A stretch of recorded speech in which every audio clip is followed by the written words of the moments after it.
Bajo el sol del siglo II después de Cristo, el Imperio Romano parecía una obra eterna, esculpida por los dioses y cimentada por las legiones. Desde las brumosas tierras de Britania hasta las arenas de Mesopotamia, una sola ley, una sola moneda y una sola águila imperial gobernaban sobre un mosaico de pueblos. Era la era de los 5 buenos emperadores, un tiempo de paz y prosperidad sin precedentes, la llamada Pax Romana. El imperio, en su máxima extensión bajo Trajano, abarcaba unos 5 millones de kilómetros cuadrados y albergaba a casi 90 millones de almas, una cuarta parte de la humanidad. Parecía invencible, destinado a durar milenios. Sin embargo, bajo esta superficie dorada, las grietas comenzaban a formarse. Como una superpotencia que había definido el mundo occidental, que había construido acueductos y legislaciones que aún hoy nos asombran, ¿pudo llegar a un punto de fractura tan catastrófico? La respuesta no se encuentra en un solo día, ni en una sola batalla. No fue un evento, sino una tormenta perfecta, que se gestó durante 50 años de caos, un período que los historiadores han bautizado con un nombre ominoso, la crisis del siglo III. Entre los años 235 y 284 después de Cristo, tras el asesinato del emperador Alejandro Severo, Roma se sumió en una espiral de violencia y desintegración que sacudió sus cimientos políticos, militares, económicos y sociales hasta casi reducirlos a escombros. Esta fue la era que no solo debilitó al imperio, sino que sembró las semillas de su futura división, creando 2 mundos que, aunque nacidos de la misma madre, seguirían destinos radicalmente opuestos. Tras la muerte de Alejandro Severo, el último de la dinastía Severa, el pacto no escrito entre el emperador, el senado y el ejército se hizo añicos. El poder ya no residía en los foros de mármol de Roma, sino en los campamentos militares de las fronteras. El ejército, la misma fuerza que había forjado el imperio, se convirtió en su verdugo. Se inauguró un ciclo vicioso de violencia política conocido como la anarquía militar. Los emperadores ya no eran elegidos por su linaje o su habilidad política, sino proclamados por legiones leales a su general, no a Roma. En un lapso de apenas 50 años, casi 30 hombres ostentaron el título de emperador, y la mayoría de ellos encontraron su fin no en el lecho, sino en la punta de la espada de sus propios soldados. Figuras como Maximino el Tracio, los Gordianos, Filipo el Árabe o Pupieno y Balbino ascendían y caían con una rapidez aterradora, a menudo con múltiples usurpadores reclamando el trono simultáneamente en diferentes provincias. La púrpura imperial se abarató, se convirtió en un premio al alcance de cualquier general con suficientes tropas y ambición, lo que inevitablemente incentivó más rebeliones y guerras civiles. Esta inestabilidad interna fue tan profunda que el imperio llegó a fragmentarse temporalmente en 3 estados rivales: el Imperio Galo en Occidente, el Imperio de Palmira en Oriente y el núcleo romano en el centro. Una división que solo fue revertida por la fuerza de las armas del emperador Aureliano, apodado el Restaurador del Mundo. Este caos no fue una simple sucesión de golpes de estado, sino la manifestación de un fallo sistémico que se remontaba a los orígenes del imperio. El sistema del Principado, inaugurado por Augusto, nunca estableció un mecanismo de sucesión claro, legal y predecible. La legitimidad del nuevo emperador dependía de una frágil combinación de herencia, adopción, aclamación senatorial y, crucialmente, el respaldo del ejército. Mientras el imperio se expandía y la gloria y el botín fluían, este sistema improvisado se mantuvo. Sin embargo, la crisis del siglo III expuso su debilidad fundamental. Con el fin de las grandes conquistas, el ejército se transformó de una fuerza de expansión externa a la principal facción política interna. La lealtad de las legiones ya no era hacia una idea abstracta como el Estado o Roma, sino hacia el general que garantizaba su paga y su jubilación. En un vacío de legitimidad constitucional, el ejército se convirtió en el único árbitro del poder, y la guerra civil en el único mecanismo de sucesión. Las interminables guerras civiles y la necesidad de apaciguar a un ejército cada vez más exigente vaciaron las arcas imperiales. Sin nuevas conquistas que trajeran botín y esclavos, los emperadores recurrieron a una solución desesperada que resultaría catastrófica: la devaluación de la moneda. Comenzaron a acuñar monedas, como el denario y el antoniniano, con una proporción cada vez menor de metales preciosos, mezclándolos con cobre o bronce. Las cifras son elocuentes. Si en el año 253 después de Cristo el antoniniano, la principal moneda de plata, contenía aproximadamente un 50% de este metal, para el 268 después de Cristo, su contenido se había desplomado a un mísero 2,4%. El resultado fue una espiral inflacionista sin precedentes. Los precios se dispararon, el valor del dinero se pulverizó y la confianza en la moneda romana se desvaneció. El tejido económico del imperio, basado en un comercio vibrante a larga distancia, se desgarró. Viajar se volvió demasiado peligroso, y sin una moneda fiable, los intercambios comerciales se paralizaron.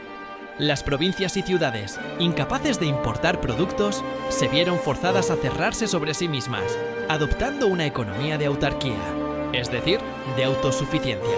Esta desintegración económica provocó una de las transformaciones sociales más profundas de la historia romana: la ruralización. Las ciudades, antes centros bulliciosos de comercio y administración, decayeron. La inseguridad y la escasez empujaron a la población a abandonar los centros urbanos. Las élites adineradas se retiraron a sus vastas propiedades rurales, las villae, que se convirtieron en latifundios fortificados y autosuficientes, verdaderos microestados. Los pequeños campesinos y los pobres de las ciudades, incapaces de pagar los aplastantes impuestos y desesperados por seguridad, buscaron la protección de estos grandes terratenientes. A cambio de protección militar y un medio de subsistencia, entregaban sus tierras y su libertad, convirtiéndose en colonos. Hombres teóricamente libres, pero en la práctica atados a la tierra que trabajaban para su señor. Este proceso, nacido de la necesidad en el caos del siglo III, fue mucho más que una simple crisis económica. Fue el embrión del mundo medieval. La economía del Alto Imperio se había sostenido sobre tres pilares: ciudades prósperas, comercio a gran escala y una oferta constante de mano de obra esclava. La crisis destruyó los tres.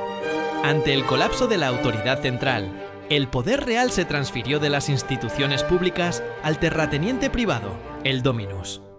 La relación de dependencia mutua que se estableció entre este señor, que ofrecía protección, y el colono, que ofrecía trabajo y lealtad, es el prototipo exacto de la futura relación entre el señor feudal y su siervo.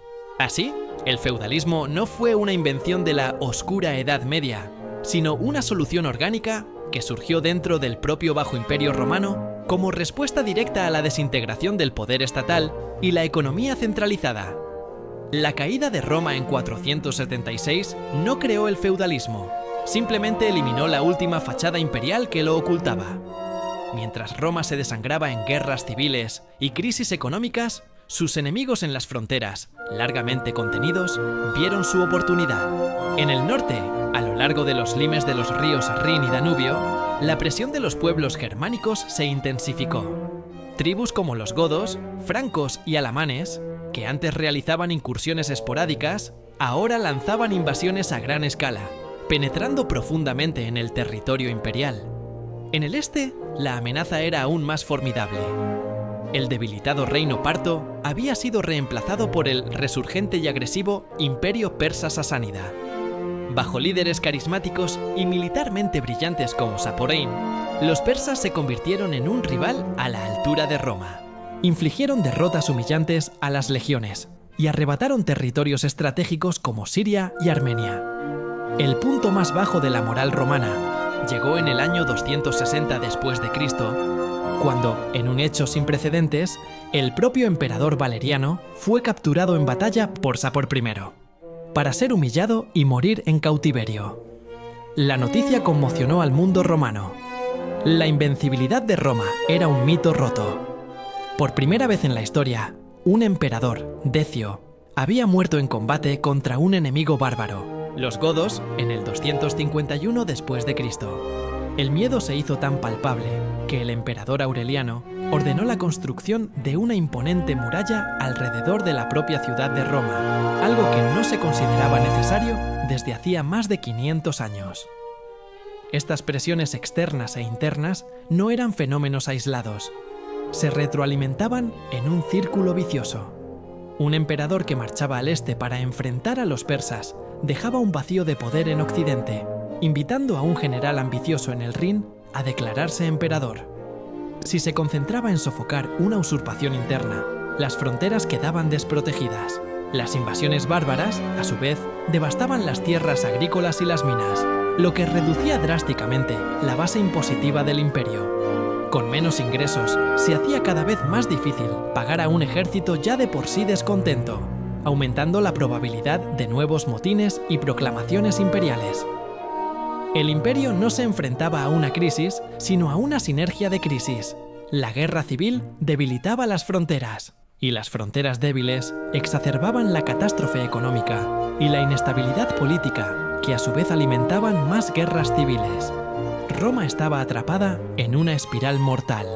Del torbellino de la anarquía militar emergió una figura que cambiaría el rostro del imperio: Cayo Aurelio Valerio Diocleciano. Proclamado emperador por sus tropas en Nicomedia en el año 284 después de Cristo. Este militar de origen ilirio y cuna humilde poseía una mente pragmática y una voluntad de hierro.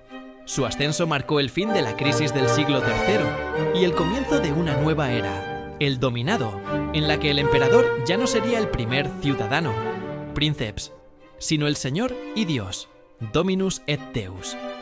Diocleciano comprendió, con una claridad brutal, que el principal problema del imperio era su propia inmensidad. Era simplemente demasiado grande, sus fronteras demasiado extensas y sus problemas demasiado complejos para ser gestionados por un solo hombre desde un único centro. Su objetivo no era menor que una refundación completa del Estado romano para restaurar la estabilidad y la autoridad imperial. La solución de Diocleciano fue tan radical como ingeniosa: la tetrarquía, o gobierno de cuatro. Es crucial entender que su intención no era fracturar el imperio, sino crear una división del trabajo administrativo y militar para hacerlo más eficiente y reactivo. El poder imperial, en teoría, seguía siendo indivisible, pero su ejercicio se delegaba. El sistema se estructuró de la siguiente manera: 2 Augustos. Habría 2 emperadores principales, con el título de Augustus. Diocleciano asumió el control de la mitad oriental, más rica y poblada, mientras que nombró a su leal compañero de armas, Maximiano, como Augusto de Occidente. 2 Césares. Cada Augusto adoptaría a un sucesor, un emperador junior con el título de Quesar. Estos césares no solo ayudarían a gobernar sus propios territorios, sino que eran los herederos designados, resolviendo así el perenne problema de la sucesión. Diocleciano eligió a Galerio como su César en Oriente y Maximiano a Constancio Cloro en Occidente. Esta nueva estructura política fue acompañada por una profunda reforma administrativa. El territorio fue reorganizado en unidades más pequeñas y manejables. Las provincias se multiplicaron, pero redujeron su tamaño, agrupándose en 12 diócesis, que a su vez se agruparon en 4 prefecturas, cada una gobernada por uno de los tetrarcas. Para acercar el gobierno a las fronteras más conflictivas, se establecieron nuevas capitales imperiales, estratégicamente situadas: Nicomedia, para Diocleciano; Mediolanum, Milán, para Maximiano; Augusta Treverorum, Treveris, para Constancio; y Sirmium, para Galerio. En esta nueva configuración, Roma, aunque seguía siendo la capital simbólica, perdió su función como centro político efectivo del imperio. Mientras Diocleciano, con su inmensa autoridad, mantuvo las riendas del poder, el sistema funcionó. La tetrarquía trajo 2 décadas de relativa paz y estabilidad, permitiendo la reconstrucción económica y militar. El plan de sucesión era teóricamente perfecto. Tras 20 años de gobierno, los augustos abdicarían voluntariamente, los césares ascenderían a su puesto y nombrarían a 2 nuevos césares. Fiel a su palabra, Diocleciano se retiró a su palacio en Spalatum, la actual Split, en Croacia, en el 305 después de Cristo, y obligó a un reacio Maximiano a hacer lo mismo. Fue entonces cuando el sistema colapsó. La lógica de la tetrarquía, basada en la meritocracia y la adopción, chocó frontalmente con una fuerza mucho más antigua y poderosa: la ambición dinástica. Los hijos biológicos de los primeros tetrarcas, Constantino, hijo de Constancio Cloro, y Magencio, hijo de Maximiano, habían sido deliberadamente excluidos de la nueva línea de sucesión. Sintiéndose despojados de su herencia, no tardaron en reclamar el poder por la fuerza, apoyados por las legiones leales a sus padres. La abdicación de Diocleciano, lejos de asegurar una transición pacífica, desató una nueva y caótica serie de guerras civiles que se prolongarían durante casi 2 décadas, desde 306 hasta 324 después de Cristo, y que enfrentarían a los tetrarcas legítimos, a los hijos de los originales y a nuevos usurpadores en una compleja lucha por el poder supremo. La tetrarquía, concebida para garantizar la unidad, se convirtió paradójicamente en la semilla de la división final. Al crear administraciones, ejércitos y capitales separadas para Oriente y Occidente, Diocleciano forjó sin quererlo 2 maquinarias estatales distintas, cada una con sus propias élites, intereses y centros de gravedad. Las guerras civiles que siguieron a su retiro no fueron meramente luchas entre individuos, sino conflictos entre las facciones de Oriente y Occidente, con ejércitos occidentales luchando contra ejércitos orientales. El sistema acostumbró al mundo romano a la idea de un imperio gobernado desde múltiples centros. Aunque Constantino finalmente reunificaría el imperio bajo su único mando, la estructura administrativa dual, con prefecturas para Oriente y Occidente, se mantuvo. La solución de Diocleciano para salvar la unidad del imperio fue, en retrospectiva, el ensayo general para su partición definitiva. Creó las estructuras institucionales y las identidades regionales que hicieron que la división final de 395 después de Cristo no solo fuera posible, sino casi natural. De las ruinas de la tetrarquía surgió una de las figuras más trascendentales de la historia romana, Constantino. Tras la muerte de su padre, Constancio Cloro, en Eboracum, la actual York, en 306 después de Cristo, las legiones de Britania, ignorando el sistema tetrárquico, aclamaron a Constantino como Augusto. Este acto de insubordinación fue la chispa que encendió las guerras civiles. Durante los siguientes 6 años, Constantino consolidó su poder en la Galia, Britania e Hispania, mientras su rival en Occidente, Magencio, gobernaba Italia y África desde Roma. La confrontación era inevitable. En la primavera de 312 después de Cristo, Constantino cruzó los Alpes y se lanzó a una audaz invasión de Italia. Su campaña culminó a las puertas de Roma, en la famosa batalla del Puente Milvio. Fue en la víspera de esta batalla, el 27 de octubre, cuando, según los cronistas cristianos Lactancio y Eusebio de Cesarea, ocurrió un evento que cambiaría el destino de Occidente. Constantino afirmó haber tenido una visión. En el cielo, sobre el sol poniente, apareció una cruz de luz con la inscripción en griego, en tutónica, que se traduce al latín como in hoc signo vinces. Con este signo, vencerás. Ya fuera un milagro divino, un fenómeno atmosférico como un halo solar o una astuta maniobra psicológica, Constantino actuó con decisión. Ordenó a sus soldados que pintaran en sus escudos un nuevo símbolo, el crismón, formado por las 2 primeras letras griegas del nombre de Cristo.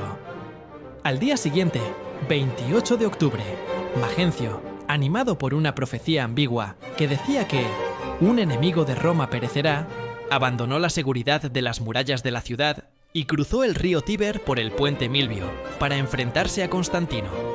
La batalla fue una victoria decisiva para las tropas de Constantino.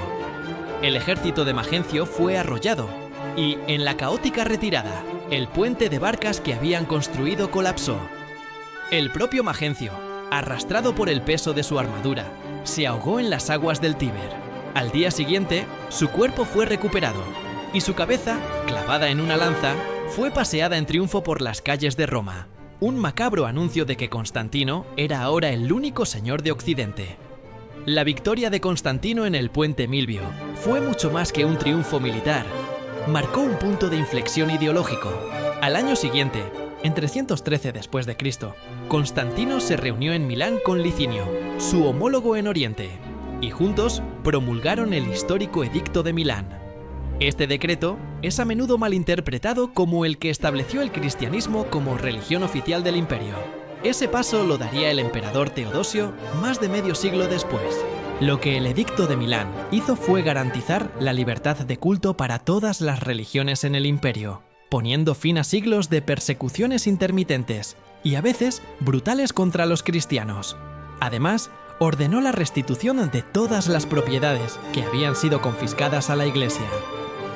Aunque en apariencia era una ley de tolerancia, en la práctica marcó el comienzo de un patrocinio imperial sin precedentes hacia el cristianismo. Constantino favoreció a la Iglesia con donaciones, construyó basílicas monumentales y otorgó privilegios al clero. Este fue el inicio de la profunda transformación del Imperio Romano en un imperio cristiano, un proceso que fusionaría inseparablemente el poder político del Estado con la autoridad espiritual de la Iglesia, definiendo la civilización occidental para los siguientes milenios.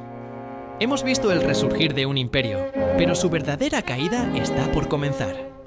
En la segunda parte, la división definitiva, el saqueo de la ciudad eterna y el nacimiento de dos mundos con destinos opuestos. La historia que dio forma a Europa te espera. Suscríbete y danos un me gusta si quieres seguir desbloqueando las claves del pasado.